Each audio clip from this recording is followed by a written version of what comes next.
ہندوستان میں یہودیوں کی تاریخ۔ روایات کے مطابق بتایا جاتا ہے کہ ہندوستان میں یہودی سب سے پہلے اس زمانے میں آئے جب اسرائیل پر سلیمان بادشاہ کی حکومت تھی، یعنی آج سے تقریباً 3000 سال پہلے، کیونکہ سلیمان بادشاہ کی حکومت کا دورانیہ 970 سے لے کر 931 BC بنتا ہے۔ تو گویا اس دورانیے میں کچھ یہودی فلیٹ آف سولمن یعنی کہ سلیمان کے اس بیڑے پر تھے جو ہندوستان کی طرف آیا، جس کا مقصد ہندوستان کے ساتھ تجارت کرنا تھا۔ اس کے بعد ہندوستان میں اور اسرائیل یعنی کہ اس وقت اسرائیل کے بادشاہ سلیمان کے درمیان یہ تجارتی سلسلہ کافی دیر تک چلتا رہا۔ اسی دوران وہاں سے بہت سے یہودی ہندوستان آئے اور ان میں سے کچھ یہاں ہی سیٹل ہو گئے۔ ان یہودیوں نے اپنے رہنے کے لیے مالابار اور کوچین کا علاقہ چنا، اسی لیے آج تک انہیں کوچین یہودی بھی کہا جاتا ہے۔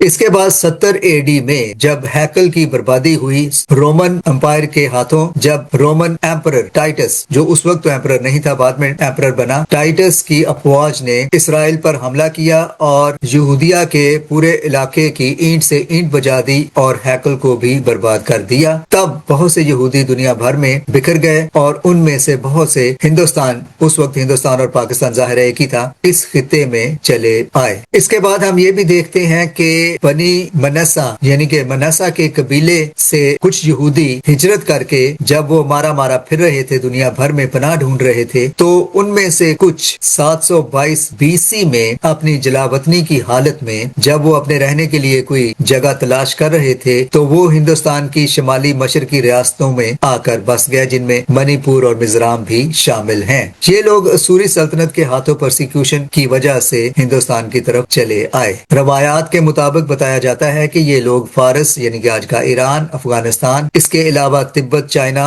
اور موجودہ پاک و ہند، ہندوستان اور پاکستان میں مختلف روٹس کے ذریعے پہنچے۔ اس کے بعد 250 سال پہلے بغدادی یہودی ایران اور عراق سے ہجرت کر کے براستہ افغانستان اور پاکستان، جو کہ اس وقت پاکستان تو نہیں تھا، ہندوستان ہی تھا، ہندوستان میں آ کر سیٹل ہوئے۔ بغدادی یہودیوں نے ممبئی اور کولکتہ میں خود کو آباد کیا۔ 2005 میں جب اسرائیلی حکومت نے ہندوستان کے یہودیوں کو اسرائیل آنے کی دعوت دی کہ وہ وہاں سے ہندوستان سے ہجرت کریں اور گھر واپسی کر لیں، یعنی اسرائیل آ جائیں، تو ہزاروں کی تعداد میں ہندوستان سے یہودی واپس اسرائیل چلے گئے۔ اس سے پہلے بتایا جاتا ہے کہ مختلف زمانوں میں جب سے یہودیوں نے ہندوستان میں آ کر پناہ لینا شروع کی، تب سے لے کر 2005 تک تقریباً 70,000 یہودی اس خطے سے واپس اسرائیل جا کر بس گئے، گویا انہوں نے گھر واپسی کر لی۔ ہندوستان میں بسنے والے اسرائیلی قبیلوں میں سے خاص طور 2 قبیلوں کے لوگ آباد ہوئے، ایک تو بنی افراہیم اور دوسرا بنی منسا۔ ایک اور روایت کے مطابق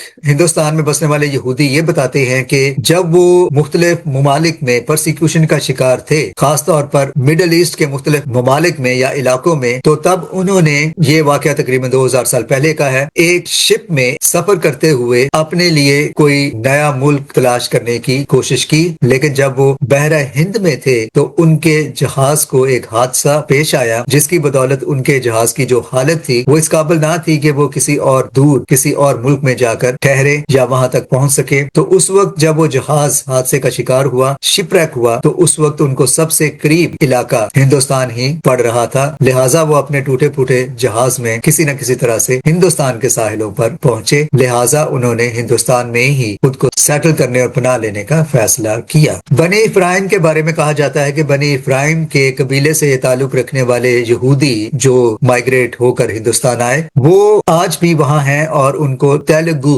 جوز کہا جاتا ہے۔ یہ تعداد میں بہت کم ہے اور یہ جنوبی ریاست آندھرا پردیش میں آباد ہو چکے ہیں۔ بنی اسرائیل جو ہند میں موجود ہیں، ہندوستان میں، ان کی سب سے بڑی یہودی کمیونٹی ممبئی کے قریب کونکاں کے علاقے مہاراشٹرا میں پائی جاتی ہے، اور ان کا یہ کہنا ہے کہ دنیا بھر میں وہ بھٹکنے کے بعد ہندوستان میں آ کر خود کو محفوظ سمجھتے ہیں، کیونکہ جہاں بھی وہ گئے اس سے پہلے ان کو بہت زیادہ پرسیکیوشن کا سامنا کرنا پڑا۔ ہندوستان سے گھر واپسی کرنے والے یعنی واپس اسرائیل جانے والے یہودی یہ کہتے ہیں کہ ہمیں دنیا بھر میں بہت پرسیکیوشن کا سامنا کرنا پڑا، لیکن جتنی دیر ہم ہندوستان میں رہے وہاں ہمیں پرسیکیوشن کا ذرا بھی سامنا نہ کرنا پڑا، وہاں ہم خود کو بہت محفوظ سمجھتے رہے۔ اسی لیے اسرائیل کی اور ہندوستان کی آپس میں بہت سے معاملات میں کافی زیادہ دوستی بھی ہے اور ایک دوسرے کے لیے وہ بہت زیادہ عزت اور احترام کے جذبات بھی رکھتے ہیں۔ کیرلا میں ماتاچیری کے مقام پر یہودیوں کا ایک قصبہ ہے جسے جو ٹاؤن کہا جاتا ہے، اور وہاں یہودی خود کو بہت دیر سے آباد کیے ہوئے ہیں اور خود کو بہت محفوظ سمجھتے ہیں اور وہاں خوش بھی ہیں۔ اسی جگہ پر ان کا ایک سیناگوگ، ایک ہیکل بھی ہے، عبادت گاہ بھی ہے، جس کا نام انہوں نے پردیسی سیناگوگ رکھا ہوا ہے کہ گو کہ ہم یہاں پردیسی ہیں تو بھی ہمارا یہاں ایک سیناگوگ ہے، پردیسی سیناگوگ۔ اس کے علاوہ پونا میں بھی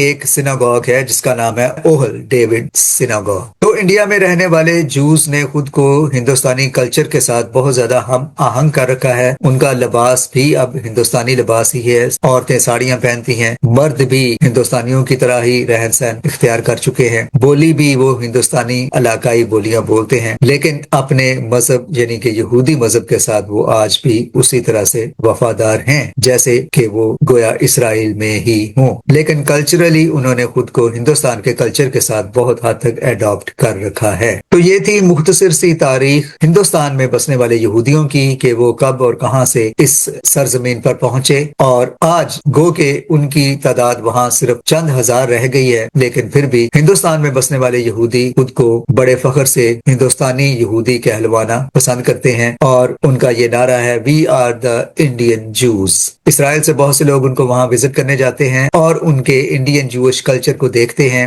اور ان کے ساتھ ویڈیوز وغیرہ بنا کر اپلوڈ کرتے ہیں۔ یہاں میں ان کے ویڈیوز آپ کے ساتھ شیئر تو نہیں کر سکتا، لیکن ڈسکرپشن باکس میں نے ان کے کچھ لنکس دیے ہیں، آپ انہیں ضرور دیکھیے۔ اس کے بعد ہم کوشش کریں گے کہ ایک اور نئے ویڈیو میں پاکستان میں بسنے والے یہودیوں کی تاریخ کے حوالے سے بات کریں کہ پاکستان میں یہودیوں کے ساتھ کیا بیتی اور کیا اب بھی وہاں پہ یہودی ہیں، اور اگر ہیں تو کہاں ہیں اور کس حال میں ہیں۔ تو اس پر بات ہوگی بفضل مسیح اگلے ویڈیو میں۔ Thanks for watching.